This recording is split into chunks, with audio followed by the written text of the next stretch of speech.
내 AI는 지금 사원급일까요? 팀장급일까요? 같은 AI를 쓰는데도 어떤 사람은 질문 한 번 던지고 끝내고 어떤 사람은 AI가 알아서 일하는 시스템까지 만들어 둡니다. 이 둘의 차이는 딱 4단계로 나뉩니다. 질문만 하는 챗봇과 챗 단계부터 업무를 맡기는 워크, 반복 업무를 시스템으로 만드는 코덱스까지 오늘 영상에서는 이 4단계를 회사 직급에 빗대서 하나씩 보여드리고 어떤 차이가 있는지 그리고 어떻게 사용하면 되는지 같이 살펴보시죠. 우선 이건 공식 등급도 아니고 챗봇만 쓴다고 AI를 못 쓴다는 이야기도 아닙니다. AI에게 질문 하나를 던지는 것과 업무 결과물을 맡기는 것, 반복되는 업무 흐름을 만드는 것은 분명히 다르거든요. 그래서 오늘은 AI가 얼마나 똑똑한지가 아니라 내가 직접 하던 업무 중에 어디까지 AI에게 넘기고 있는지를 기준으로 4단계로 나눠보겠습니다. 그리고 하나 먼저 말씀드리면 0단계 챗봇과 1단계 챗은 완전히 다른 앱이 아닙니다. 같은 챗 GPT 서비스를 써도 질문만 하면 챗봇 단계, 내 자료를 주고 대화를 하며 일을 다듬기 시작하면 챗 단계라고 보시면 됩니다. 먼저 가장 익숙한 단계입니다. 궁금한 게 생기면 물어보고 답을 받으면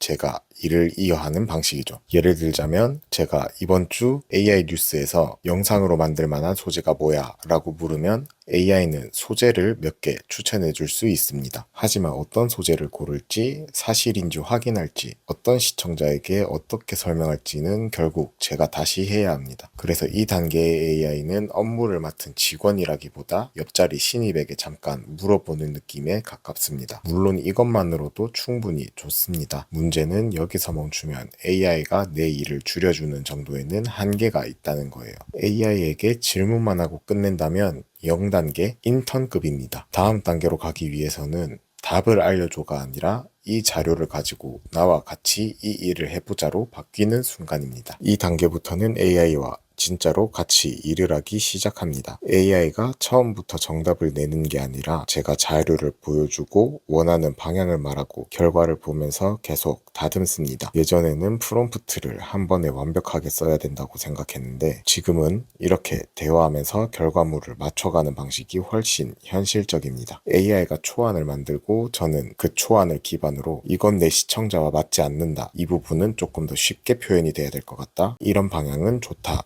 라고 판단을 내립니다. 그래서 사원 대리급입니다. AI가 분명 업무에 도움을 주지만 무엇을 할지 정하고 자료를 가져오고 다음 일을 지시하는 사람은 아직 저입니다. 그러니까 AI가 내 일을 대신하는 게 아니라 내 생각을 더 빨리 결과물로 바꿔주는 단계입니다. 매번 자료를 복사해서 붙여놓고 비슷한 조건을 설명하고 결과물을 하나씩 따로 요청하고 있다면 다음 단계로 갈 준비가 된 겁니다. 워크 단계는 일 하나를 도와달라고 하는 게 아니라 업무 결과물 하나를 맡기는 단계입니다. 저는 자료를 묶어서 주고 원하는 결과와 기준을 설명합니다. 그러면 AI가 자료를 읽고 비교하고 정리해서 검토 가능한 결과물로 가져옵니다. 이제 저는 처음부터 손으로 정리하는 사람이 아니라 AI가 가져온 결과를 보고 이걸 영상으로 만들지 이 자료는 신뢰할 수 있을지를 판단하는 사람이 됩니다. 그래서 과장, 차장급입니다. 팀원에게 이번 주 자료조사에서 보고해줘라고 맡긴 것처럼 업무 한 덩어리를 넘긴 셈이니까요. 다만 이 단계에도 한계는 있습니다. 다음 주에 똑같은 일을 하려면 또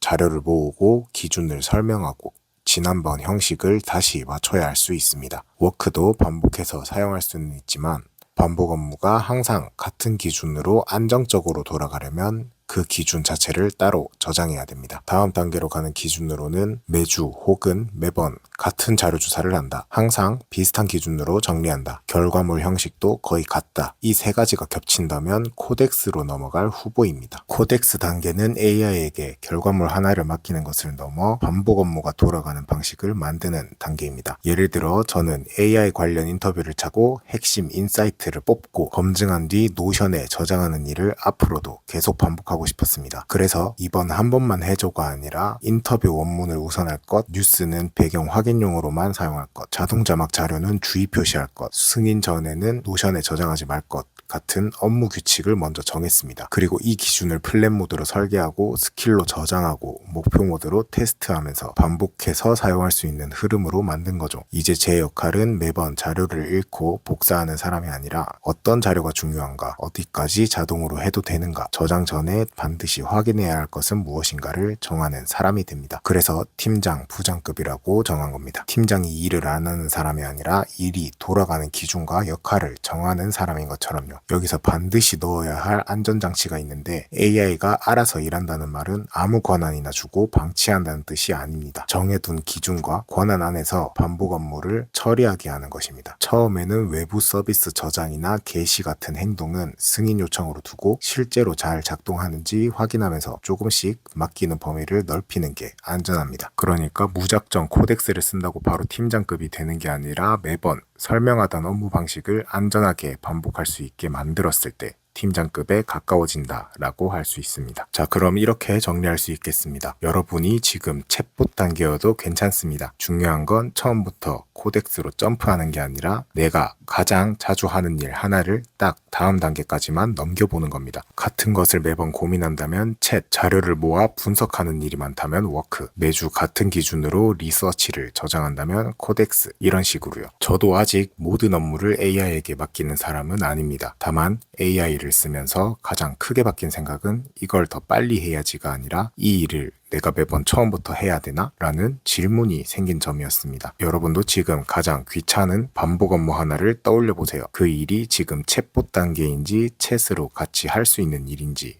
워크로 맡길 수 있는 일인지, 아니면 코덱스로 시스템을 만들 일인지 댓글에 여러분의 현재 단계와 가장 귀찮은 반복 업무를 남겨주세요. 다음에는 여러분이 많이 남겨주신 업무를 기준으로 실제 어느 단계부터 적용하면 좋을지 보여드리겠습니다. 감사합니다.